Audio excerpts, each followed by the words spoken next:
Hello.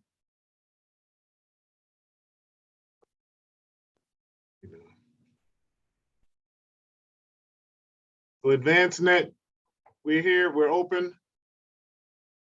The students are here.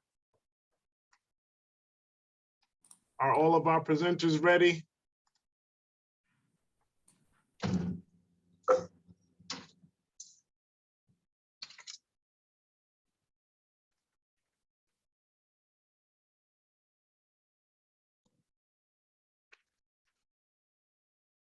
Okay.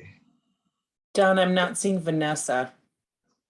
I don't see AdvanceNet, I don't see Vanessa. So we should have Talia. Otherwise, everyone's here. Okay. We've got Talia, we've got Vanessa, we should have Vanessa, we don't see her. We have Rudwan, Tahir, Bry'Shawna. Is Bry'Shawna here? Yes. And Jesse Bulluck. All right, so we're just waiting to get.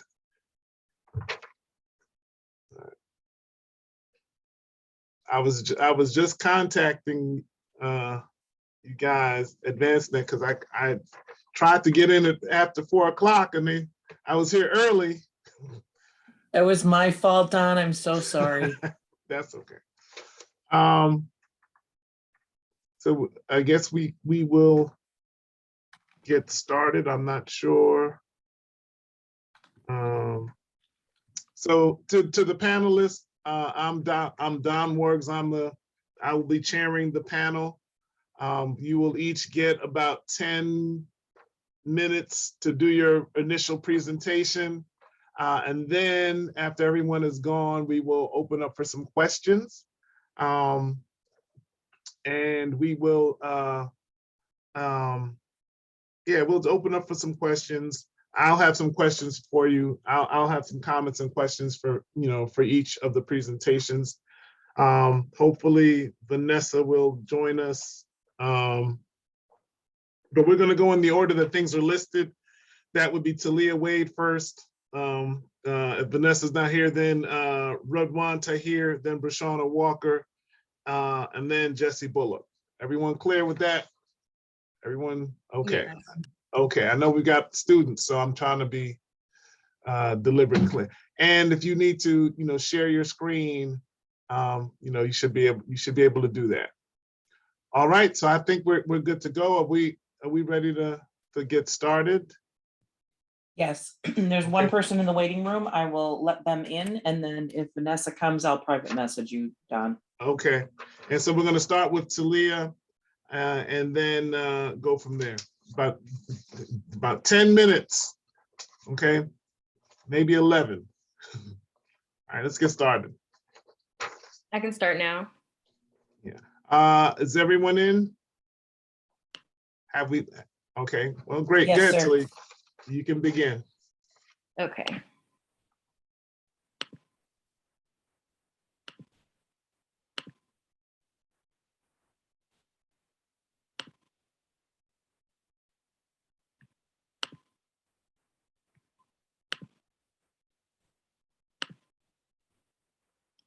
Can everyone see? Yeah. Okay. So hi, my name is Talia Wade, and today I will be presenting my essay, Post-Traumatic Slave Syndrome, Textual Trauma Within African American Literature.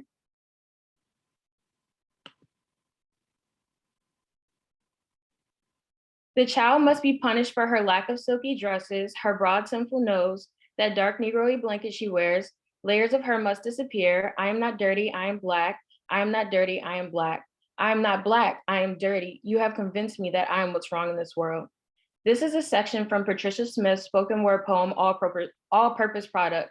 Throughout America's history, racism has fueled the ideal that African Americans are what is wrong in this country. African Americans have been noted to push back against racist ideology while fighting for their liberation and trying to dissolve preconceived notions in the process. America's grim history of slavery is oftentimes overlooked since the lack of education about Black history contributes to the lack of recognition about the impact of racism historically as well as in the present.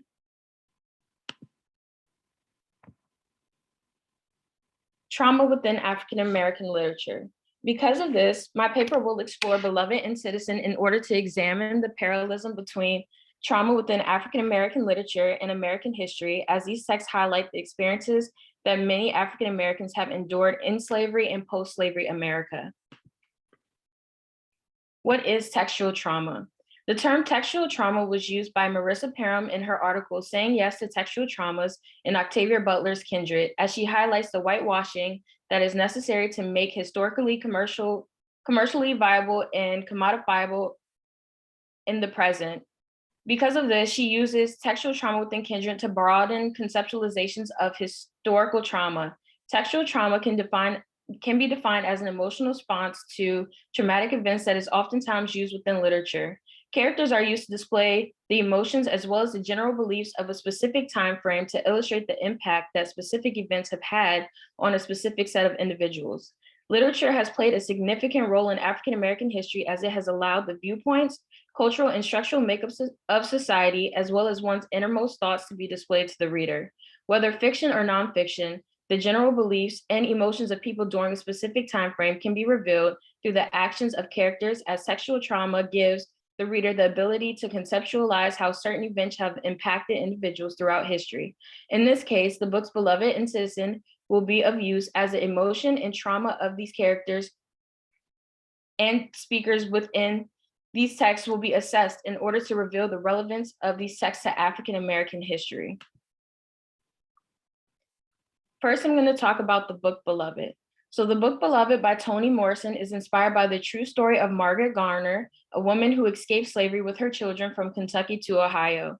Beloved illustrates the challenges and residual trauma that is a direct result of slavery, as Beloved is the story of a woman adapting to life as a free mother while raising a child and trying to come to terms with internal as well as external struggles that are a direct result of slavery during this time.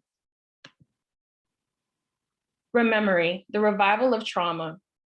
The concept of rememory is significant within Beloved as it illustrates the traumatic memories of slavery that one may possess. As Setha, the main character, remembers events of the past, secrets begin to unravel that begin to shake the foundation of the new life she has built. Freeing yourself was one thing, claiming ownership of that free self was another. This was a quote from Setha in the book Beloved as she recalls the struggles of trying to be free from the emotional and physical trauma of slavery. Although Setha is now free, she still associates slavery with her children as she's never had control over her own body or life. One example of this is the guilt that she harbors from not being able to provide enough milk for her children. Because of this, rememory is a significant part of this text as Setha gradually begins to recall traumatic events that she has had to endure throughout her life as an enslaved woman. This trauma reflects the traumatic impact of slavery as well as the generational trauma that follows these traumatic events. The sermon, the practice of self-love. Here, in this place, we flesh that weeps, laughs, flesh that dances on bare feet in grass. Love it hard. Yonder they do not love your flesh. They despise it. They do not love your eyes. They just as soon pick them out. No more do they love your skin on your back. Yonder they flay it. And oh, my people, they do not love your hands. Those they only use, tie, bond, chop off, and leave empty. Love your hands, love them, raise them up and kiss them. This is a part of the sermon Baby Suggs, the main character Seeth's mother-in-law gave in Beloved. In the section, Morrison is exploring the idea of self-love, seeing that it is of great importance that traumatic events do not define one's perception of themselves. This being the case, the sermon emphasizes on the importance of love for the Black body.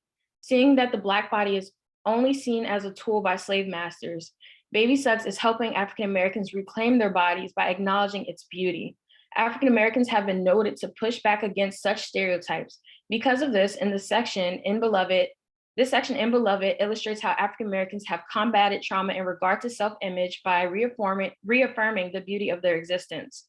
The trauma prevalent within this section of Beloved has remained valid throughout history and remains valid in modern day society, seeing that scholars like Kelly Brown Douglas and many others have shown that the Black body has been over-sexualized and deemed unattractive for decades, but is praised and deemed socially acceptable when a white American displays identical features to that of a Black person. The 3 stages of grief. The house that Setha and her daughter Denver live in is called the House of 124. The numbers 124 signify the succession of numbers in which the number 3, which represents the third child beloved, is missing. Because of this, the first line of each section has the house number 124 followed by a statement that describes the mood of the house. Each beginning statement aligns with beloved's actions within the chapter, subsequently aligning with the physical as well as mental state of Setha throughout the book as she recalls traumatic events. These beginning statements tend to foreshadow what will happen in each chapter while also illustrating the stages of remembrance as well as grief that Setha endures throughout the book. Morrison presents us with these words that explore the impact of slavery on Setha as well as her children as they work together to assemble Setha's repressed memories, revealing the significance of these traumas. Now I'm going to talk about Citizen. So in the book Citizen by Claudia Ranke, the book Citizen by Claudia Ranke is a book-length poem that illustrates race relations in America. This text illustrates modern-day race relations in post-slavery America through different fictional and non-fictional scenarios that delve into implicit biases and stereotypes that contribute to the racialization and dehumanization of the Black person. Racial bias, a reality behind the writing. Racial bias plays a significant role in Citizen. In an interview, Ranke called Citizen an attempt to pull the lyric back into its realities. Because of this, Citizen reveals the Black experience through a racial lens to acknowledge the different realities of African Americans. She does so by drawing from real emotions and experiences in order to illustrate the severity of racialization in modern day society. The different instances of racial bias represented within Citizen reveal how microaggressions contribute immensely to the list of experiences of African Americans face and contribute to trauma or traumatic experiences in a modern day sense. Slavery, the modern sense. Citizen also shows how Blacks are mistreated in a modern day context. Citizen tackles big issues such as mass incarceration and police brutality. Through use of poetry, as well as visual imagery, Citizen reveals the severity of racism within America. Because of this, it serves as a reminder that although racial tensions have simmered as our country has progressed, they have not become non-existent as we are still dealing with a modern day version of the same issues we have dealt with since the dawn of slavery. Ranke illustrates this concept by using the murder of Trayvon Martin in her poetry to exemplify how these issues are still a reality. Because of this, Citizen shows how the trauma experienced by a Black person in America is not just casual, but active as the actions and reactions of individuals contribute to the marginalization and brutalization of African Americans today. This photo is one of the many uses of visual imagery Ranke uses within her book. If you look at the original photo, you can see 2 Black men being lynched, but in this photo, you cannot see them. One interpretation of this photo used by Ranke is that although you can see the people pointing towards the direction of the men, their bodies fade into the darkness, just like many other African Americans have, seeing that our country does not recognize such injustices, but would rather them be a faint memory. These 2 texts show how racism has shaped our country from the dawn of slavery to the recent deaths of Black citizens at the hands of the police. Not only do they show how racism has shaped our country, but they also show the way in which racism has impacted Black people in America. Through the use of textual trauma, these books reveal the ways in which racial injustice has impacted African Americans throughout generations, resulting in generational trauma, as well as the constant push from Black individuals to be treated as equals. The residual effects of slavery continue to stain America's history. Even in modern day society, there are still constant attempts to ensure the erasure of America's tragic history. As a result, ignorance that has followed these attempts due to the lack of education have resulted in an uneducated mass that disregard the trauma that has stemmed from slavery and still continues to impact African Americans today. Although this is the case, many authors continue to challenge these ways of thinking as they continue to inform the uninformed. Thank you.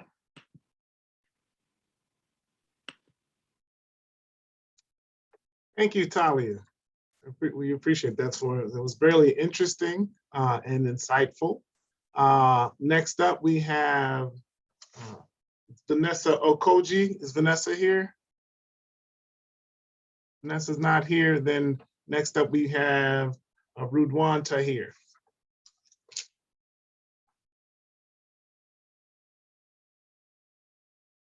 I'm just trying to pull up my stuff right now.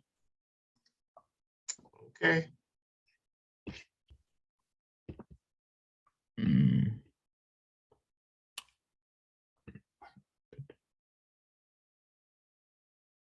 How do you make it to play? Okay, I got it. You should click on that share screen button at the bottom of the page. Okay.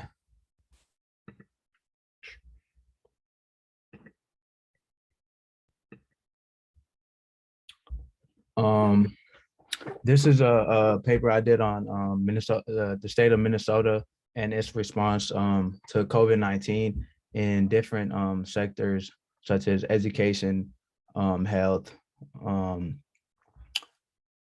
the judicial system, and then it's a few more. Minnesota's response to COVID-19 by Rudwan Tahir. History of Minnesota. Minnesota was founded May 11th, 1858, and is made up of 5.64 million people. It's home to one of the biggest malls within the United States, ranked number 2 for overall quality of life within the US, and is made up of 83.8% purely white, 7% Black, 5.2% Asian, and 1.4% American Indian.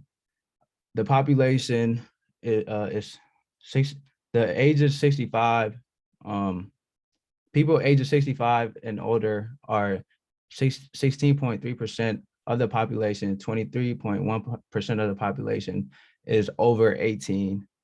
And during this time, during 2020, once the pandemic hit, Minnesota was going through a lot of civil unrest, and one of the biggest thing was the George Floyd murder and how that took place, and then the events that followed on and trickled throughout the entire world.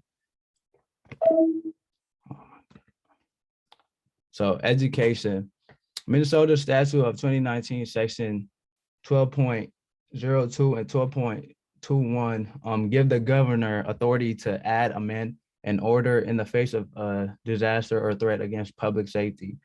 So once COVID hit, that allowed the governor to be able to put out the executive order to close schools, businesses, malls, parks, and also put curfews to keep people inside until everything was sorted out regarding COVID-19, and then going forward from there. The Department of Education introduced the Safe Learning Plan. This learning plan was a base learning model and could be determined by taking the total number of cases over a 14-day course and dividing it by the county population per 10,000 people. Cases lower than 10 per 10,000 are not severe, and in-person learning could take place. 10 to 19 cases required hybrid learning and a combination of in-person and online learning for secondary students, while elementary students remained in person.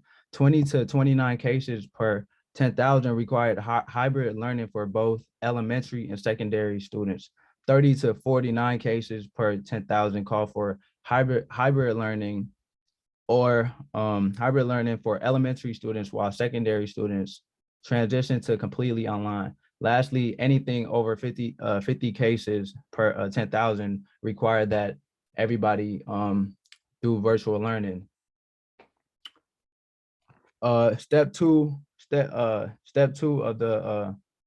the Safe Learning Plan calls on school districts to monitor outbreaks within one's respective county. So they had to carefully watch the outbreaks and then report that back to the state. And they used a system that allowed all the schools to report it. So they had one system that everybody was sending their data into that allowed the state to examine what was taking place within the state, and then other cities could look onto other cities and school districts to see where they could do better and make amends as they see fit. Step 4, invite school districts to select a learning model that best suits the school situation. So this means that if a school has 13 cases, then they refer to hybrid learning or a combination of in-person and online learning. Criminal justice and prisons and jails. Within the criminal justice sector, a city in St. Paul had introduced a remedy for handling juveniles non-traditionally. This meant that prior to this, if a kid or a juvenile was to commit a crime or something, they would follow the traditional ways of conducting that, and that wasn't conducive because they wanted to not only like give juveniles a chance, but also reduce this was part of prison reform, and they wanted to they had a 3-panel collaborative team which looked to examine at all the aspects of why these kids are doing the things they are doing. So it wasn't just looking at it from a judicial standpoint, but what was going on at home, what was going on mentally with the kids, how are they affected emotionally, what was their situation at are these kids getting enough to eat, are they being bullied, so it looked at it from a non-traditional point and assessed the whole person rather than just the action that was committed in that time and then being punished for it. Once the COVID-19 hit, it was a 45% increase on violent crimes. And this was due to the virus. And most of it could be attributed to kids being home and not having somewhere to be. This led kids to venture out, do things that they wouldn't normally do because they'll be in school. Whereas now everything was online and they had way more time to do as they wanted to do or be influenced by the wrong crowd. 70% of inmates infected within three of the 11 correctional facilities. Within these facilities, there wasn't a lot of room for social distancing. So it was 2.5 times more likely to you were 2.5 times more likely to get COVID in jail and prisons compared to being out in the public because of how confined those spaces were. And if a person was in a jail cell with another person and one of the inmates had COVID, the other person had no choice but to be in that jail cell with the inmate because there just wasn't enough room to allow that. One of the ways that they started combating this is by reducing the number of arrestees. This meant that if somebody was, excuse me,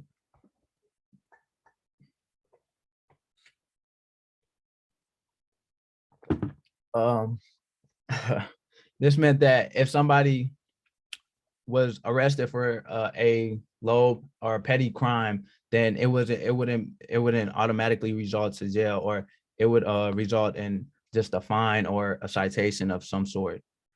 Also, they started implementing plans to allow people that were in jails and prisons to leave those the facilities to go work and then come back once their job was done. Social welfare services and unemployment. 50% of employees working in big corporations were left jobless. Once COVID-19 hit, a lot of people were laid off, and this also played a role into the unemployment benefits that were were used by people that were laid off. These benefits were bi-weekly benefits through insurance programs. The insurance programs are funded through the people that work, and these there are pay cuts taken out of people's checks to fund these programs. So when situations such as these came, people did benefit from that. It also provided food, shelter, and healthcare. And Bridge to Benefits was a program, excuse me. Bridge to Benefits was a program funded by the state government that was seeking to bridge the gap for people that were struggling. Housing, rent and mortgage freeze was allowed for. It was nationally, but also on a state level, they had extended it to a lot of people. And if you the qualifications were, I believe you had to be, I just had it in my notes. But Rent Help Minnesota was a program that was used to help people fund their rent due to issues funding. Once people got laid off, that played a big role in that.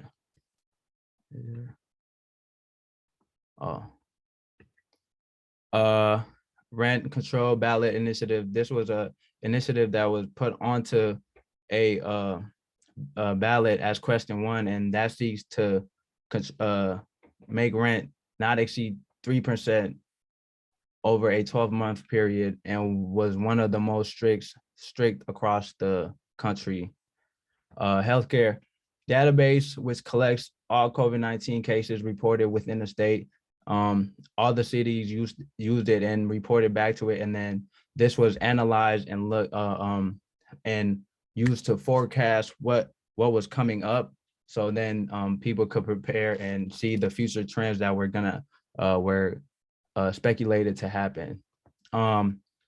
Cohesion and disagreements. Local and state government work to implement policies. These policies were sought out together and were kind of robust and passed down from state governments to local governments.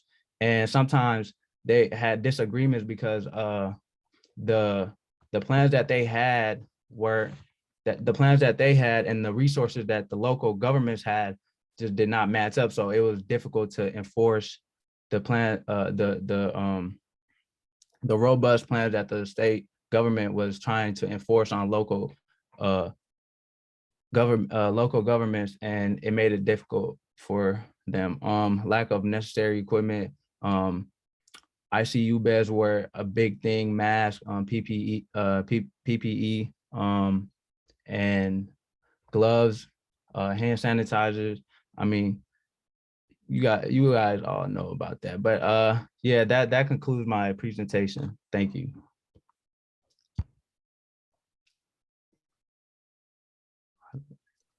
Thank you, Rudwan. Next, we have Bry'Shawna Walker. Bry'Shawna Walker. Hi, I will share my screen just here in a moment. Let's see.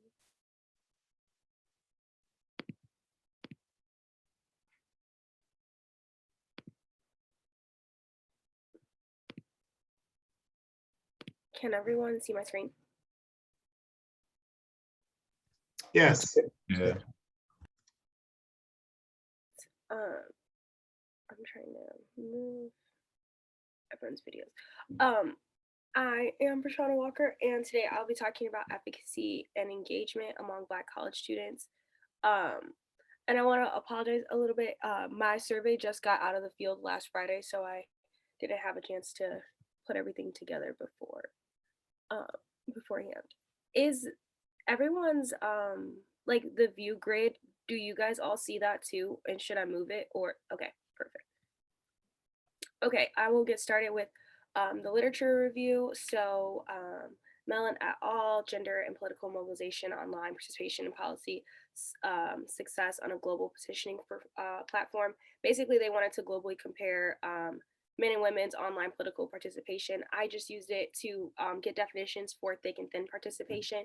So thick participation is like the acts of donating money and signing petitions, etc.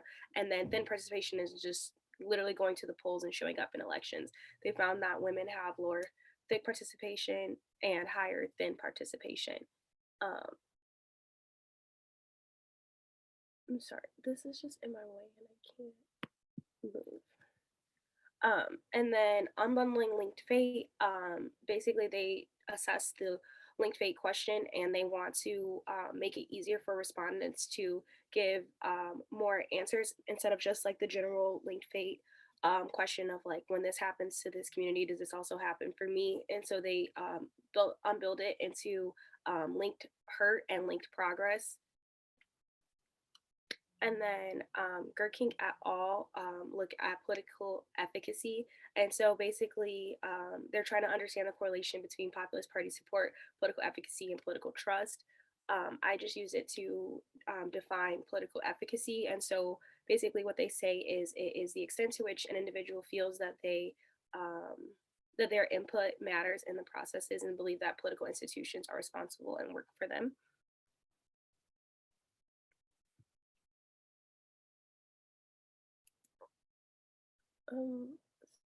Sorry, I just need to, okay, much better. Back to, sorry. My theory and hypothesis is just that among Black undergraduate students, higher levels of political efficacy and rate of political participation will correlate with greater levels of racial identity salience. My different variables are here, basically just Black undergraduate students' political participation and political efficacy, and then gender identity, year in school, ethnic identification, racial salience, linked fate, and again, I have undergraduate political efficacy. My methodology, so I conducted a snowball convenience sample. I got IRP approval, and I recruited respondents via social media and word of mouth. And so the questions, so these two questions about political participation are meant to examine like thick versus thin participation. So the first one I came up with just to measure thin participation. So do you plan to vote in the upcoming midterm election? We use the Likert scale. And then thinking about basically all of these options, talked about how involved people are in politics or community affairs. And I got this from the British election study of 2015. And basically, as you can see, it's just different forms of thick participation that people could participate in. And then I use this scale from Gerking et al. To measure political efficacy. The three questions or statements also use the Likert scale. Basically, politicians are not interested in what people like me think. Political parties are only interested in my vote and not my opinion. People like me don't have a say about what the government does. And then Dr. Charlotte Laird advised me to use the racial identity salience scale. And so basically the questions here, they also use Likert scales. How important is being Black to you? How well does the term Black describe you? When talking about Black people, how often do you use we instead of they? And to what extent do you think of yourself as a Black person? And then I use these two questions from the Kim Jae-yeon piece, Unbundling Linked Fate, about linked hurt and linked progress. So when things get better for Black African American people in America, will they get better for me? When things get worse, will they get worse for me? Also use Likert scales again. And then, so I'm gonna go through my demographics. And so these are the demographics of just my Black undergraduate respondents. So as you can see, more females than males took the survey, and then 1% of non-binary respondents. About 10% were Latinx and Hispanic ethnicity, and then the rest were not. And then as we see, it's like kind of skewed. 40% of my respondents were fourth years, which makes sense because I am a senior, so it makes sense of like, because of the way that I conducted my sample, that so many of them were also upperclassmen. And so this is really interesting. So it's about the thick participation scale that I used earlier.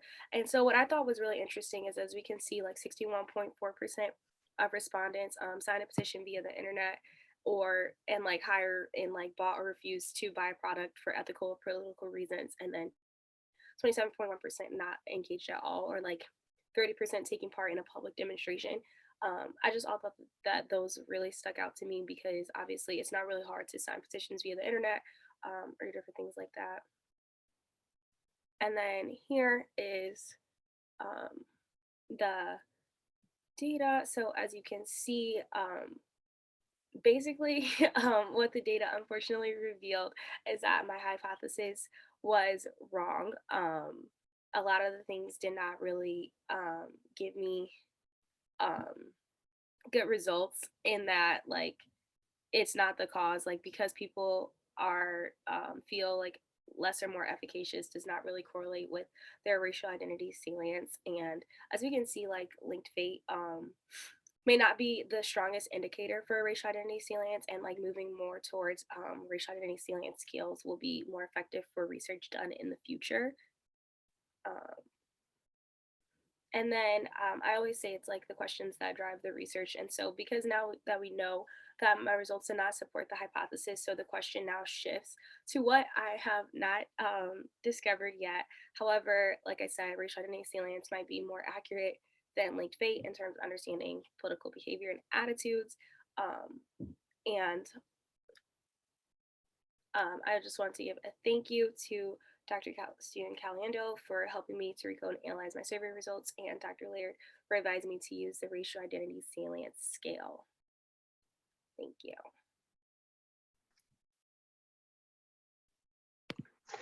Thank you. That's an ambitious project, and I hope you, of course, continue to work on that. Next, we have Jesse Bulluck.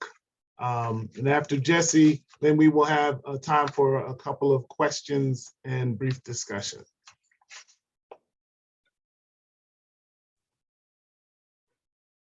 Hello, good afternoon to everyone. I will be sharing my screen.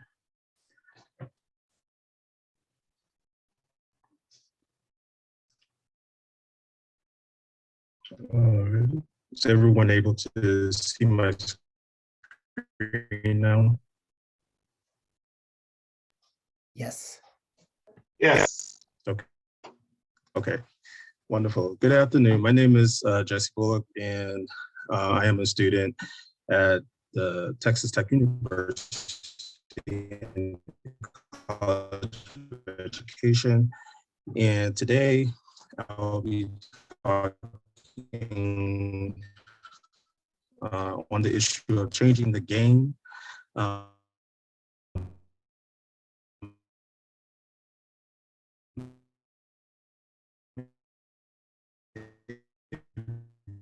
Envisioning a better school climate for 21st century students. So just to give you a little bit of a roadmap, I'll start by just giving you some background on this topic and why I decided to go through the process that I am proposing to do as I embark on this research journey. And then we'll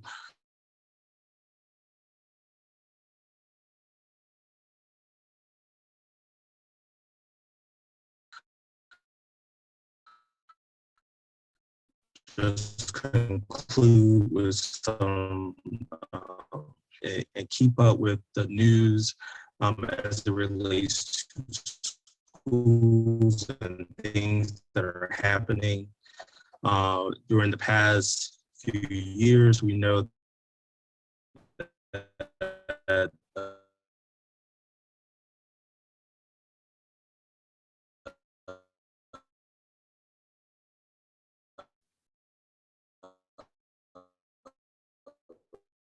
Jesse, you're breaking up a bit. COVID-19 pandemics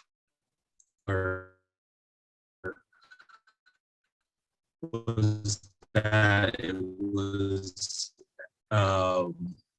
happening towards students of color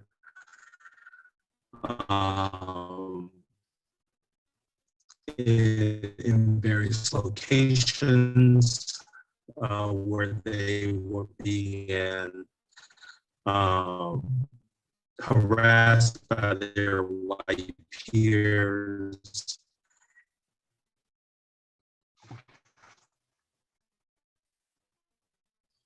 Okay.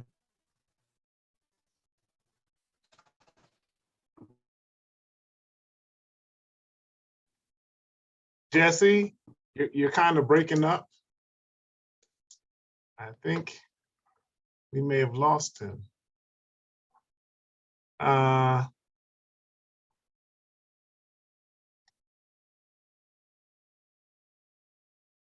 We'll give Jesse a moment to get back. I'm seeing, did he get, if he gets back, okay. Hello? Okay, maybe we can get a better connection. Can you start over real quick? If you'd like, you can send your slides. I to apologize AdvanceNet. about that. Okay. Well, you may just have to talk us through. Be nice. We'd like to see you though.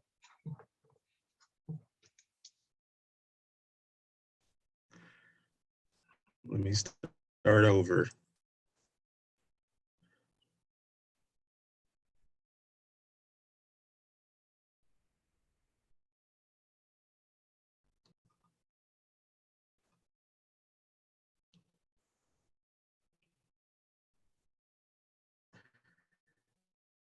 Again, I do apologize for that connection issue. Again, my presentation today is looking at climate 21st student.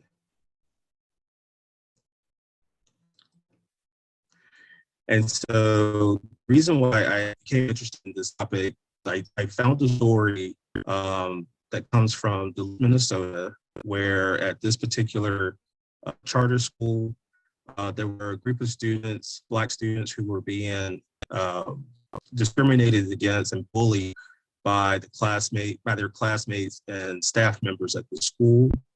And parents decided to file a lawsuit because there wasn't much action on behalf of the school officials to try to rectify the situation. And so after they kind of went through all the different steps to try to get the school to do something, they decided to just file a lawsuit to get them to act. And so once I saw this issue, I started looking for other stories throughout the country to see if this was just a one-off situation or if it was something that was prevalent throughout. And I found that there were many instances of students, Black and brown students, being bullied in schools by their white peers. And as we know, issues of racism are very prevalent within our school systems, and it has a detrimental impact on Black and brown youth, particularly when it comes to this racist bullying that is occurring. Students are suffering mentally from that, and it is resulting in a rise in Black student suicide. And so when we look at this idea of racial bullying, it is specifically groups of white students who are targeting and their Black peers and intimidating them and harassing them kind of on an everyday basis within schools. And so the purpose for this research project is to examine both the historical and the current experiences of Black students in various school climates, and to look at the question of what impact does racial bullying have on Black students in predominantly white schools. And then a second issue that I will look at is what influence, if any, has school desegregation cases played in exacerbating instances of racial bullying on Black students in predominantly white schools.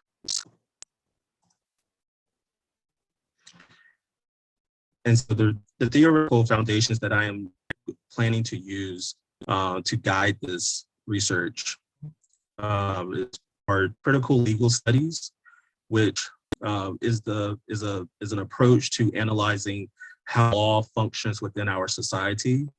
And the goal is to gain a better understanding of the impact that law has on individuals or groups within a society. And for this particular approach, there is a belief that the law is inherently biased because it reflects social bias of those who create the law. So we're dealing with some power dynamics here, because those who are in power are the ones who are able to kind of write the law, and they can write it in such a way that reflects their personal beliefs. And then secondly, I would also use critical race theory to help guide my research. And critical race theory is a framework that scholars use to look at societal issues, but they intentionally place race at the center of the research inquiry. And this allows researchers to see how racism plays a part in our everyday life. And so specifically in the school setting, I would like to see what influence racism has on the experiences of Black students in predominantly white spaces.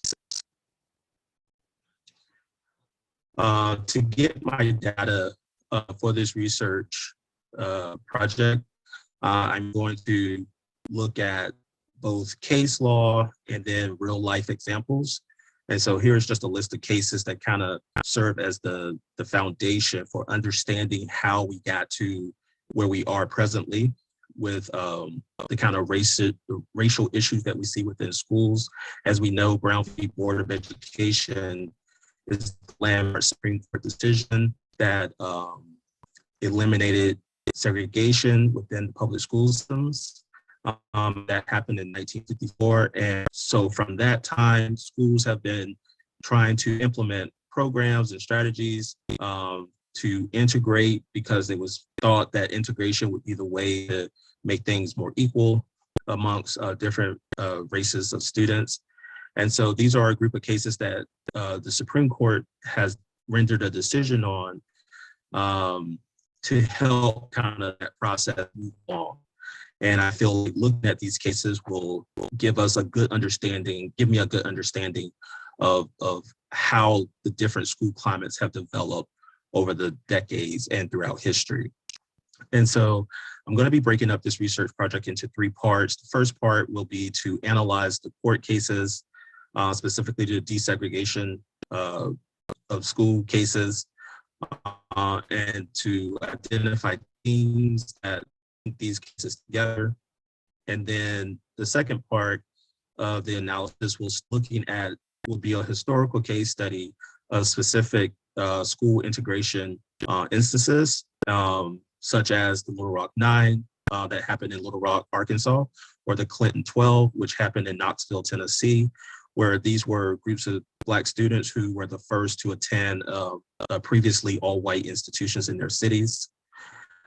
And again, we'll be looking for patterns or themes from the experiences of these students in these predominantly white spaces. And then lastly, the last part of the analysis will start looking at the current situation where I will conduct student, parent, and staff surveys to understand the present day experiences as it relates to racist bullying that students are experiencing.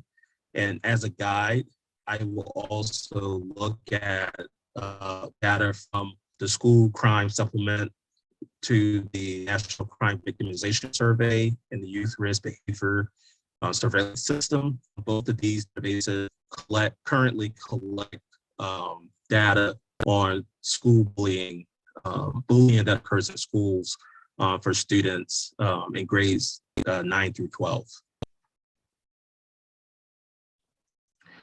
And so just to kind of wrap up, some key points and things that stand out to me.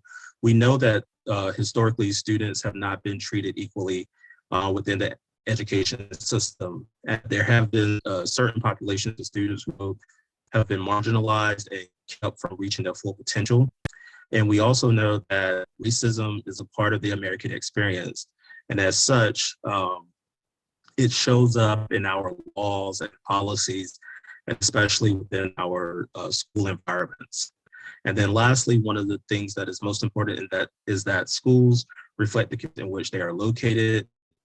So if you have a school is an area where the community members have these sort of racial bias, it is expected that it may show up within the school system through their children, and therefore could subject Black students to this racist bullying experience. And so, again, to conclude, I believe that the impact of racist bullying that is being experienced by Black students is something that is detrimental and needs a lot of attention right now.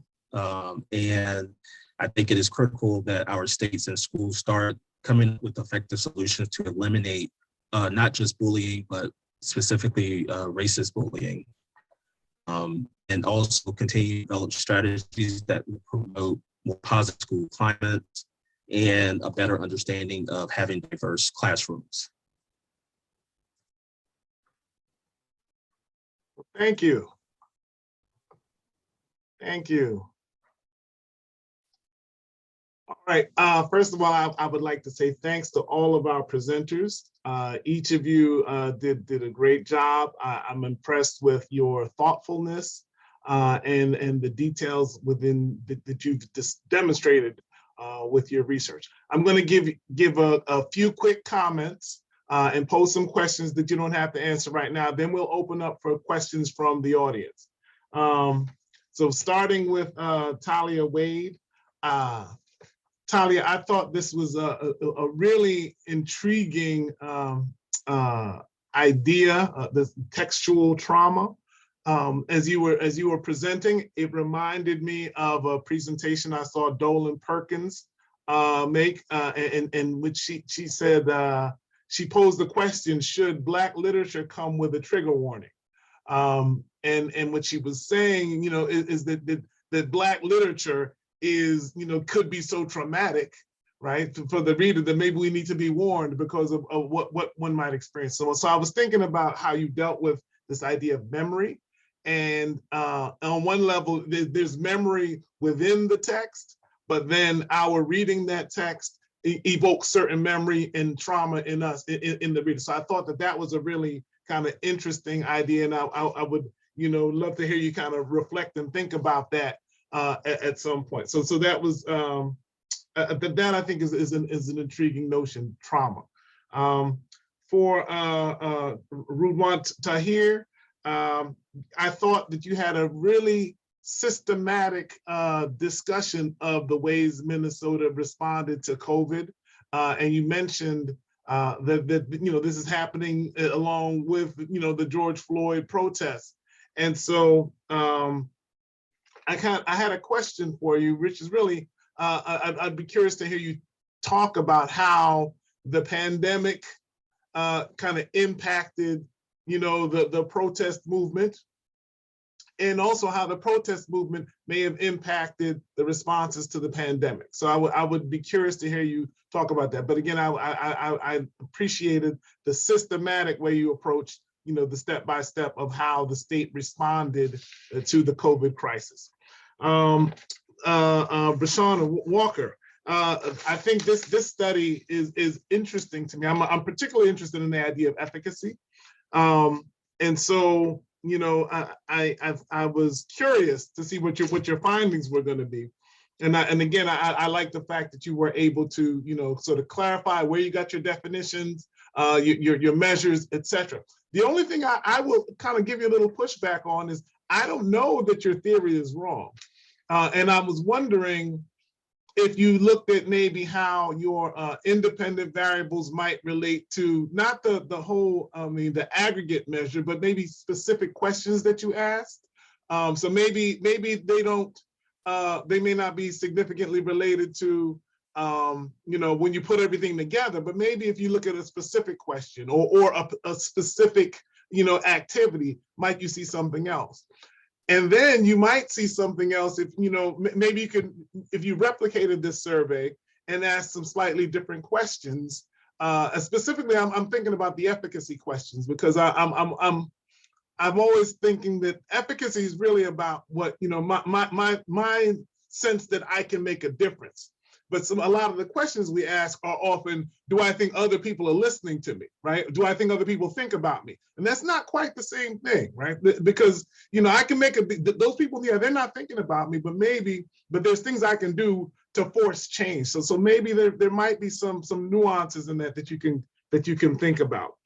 And then lastly, Jesse, I had two questions that came to mind as you know, during your presentation, that I would be curious to see you explore as you go through this research. One, when you talked about the parents filing lawsuits against, you know, school districts where this racist bullying was taking place, it made me curious about the array of responses that communities and community members might take when this emerges in a particular setting, in a particular school. So one response is to file a lawsuit, but might there be other responses? And then I'd be curious to know which responses are most effective in terms of impacting, you know, the status quo of the bullying status quo in a particular school. So that's something I'd be curious to have you think about. And then you also said that, you know, in your theorizing, that you're going to look at how, you know, the cases, desegregation cases, might influence this whole issue. And I would be curious to know your sort of like the reason why we would think that those cases would be having a contemporary impact. Like how are those things connected?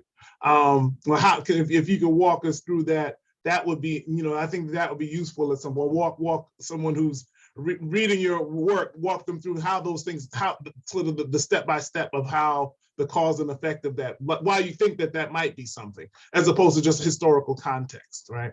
Okay, so those are my comments and questions for each of you. I want to open up to the participants, other audience members to pose questions that our participants or panelists can respond to. Are there any questions? You can put them in the chat, or I think you might be able to raise your hand and speak. Any questions? Questions? No questions? Okay. If not, then I will let the panelists, if any of you'd like to respond to some of the things I posed, we could do that. Hi, this is Oh, we do have a question. I'm sorry, I was trying to get to where I needed to go. I would just like to also just thank the panelists for such amazing work. Very timely. I loved all the different approaches that were taken. I guess I have a couple of questions and comments. One of them, I'll just say that I agreed that the question of textual trauma is a critical one. And if you haven't, I can't remember if you did or not, to think about the work of Dr. Ore at Jackson State. But there's also other writers talk about what Professor Worgs mentioned, right? The impact of reading about trauma in text. And I remember Octavia Butler commenting on Kindred that when she did her research for it, her archival research, she decided that there were some things that she could not convey in detail because she thought that it would be too much for the audience. And so I guess the question that I have around that is to, on the one hand, we know that we can have vicarious forms of trauma and quote unquote triggering. There's a lot of discussion about that. There's also a way in which the articulation of trauma is seen by psychologists and psychoanalysts as a means for actually reframing it and causing it to be something that can not be quote unquote forgotten, but as Esther Roshkin talks about, to continue with going on living. So if you can talk about that apparent tension between exposure to trauma and its effects, potentially re-triggering effects or re-traumatizing effects, and its capacity for also expanding our ability to cope and to manage trauma. And for the scholar who talked about critical legal studies and critical race theory, it was so great to see that used as a frame. How do you see your work in response to the current controversies around critical race theory? And if you could put those two things in conversation. I'll just stop there because I know there's already a lot on the table, but thank you all so much. It was really, really a great session.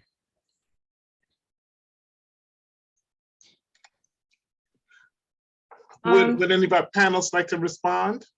Yes. So when I was like reading different articles, that was an issue, especially like with the term post-traumatic slave syndrome, because it's like, okay, yes, we do have this trauma, but also we should not let this trauma define the Black experience and how we view Black people in general.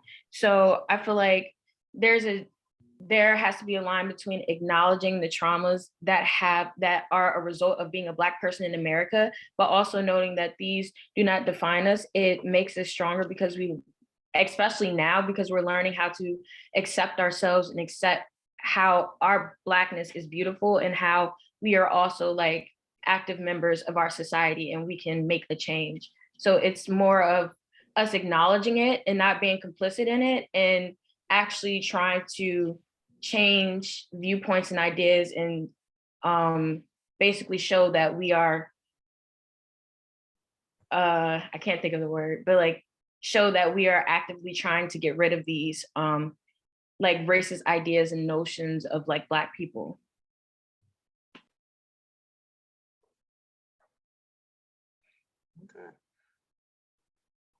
Okay. Other responses to some of the questions that have been posed? Yes, I will say thank you for pointing out studies. These are two theories that I have been learning and studying about since I was in law school. And so I've been using them for the past almost 15 years at this point. And so I'm quite taken aback by the pushback we're getting from the use of critical race theory.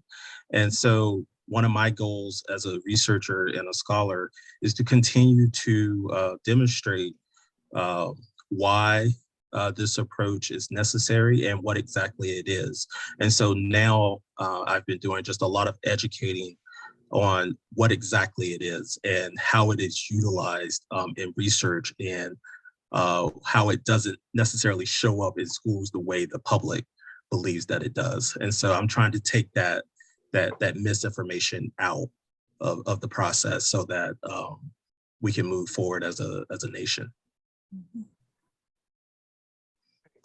Thank you. Got maybe 2 minutes left, so other responses?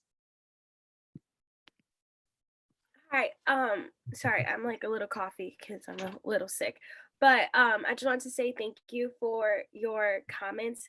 And I think that like, you're right, I need to spend more time like looking at the data. So like I said, the survey just left the field, but I definitely think that it will be interesting to see how it measures up with specific questions and not just like overall the scales. So I'm excited to go back into the data and see like what it shows me.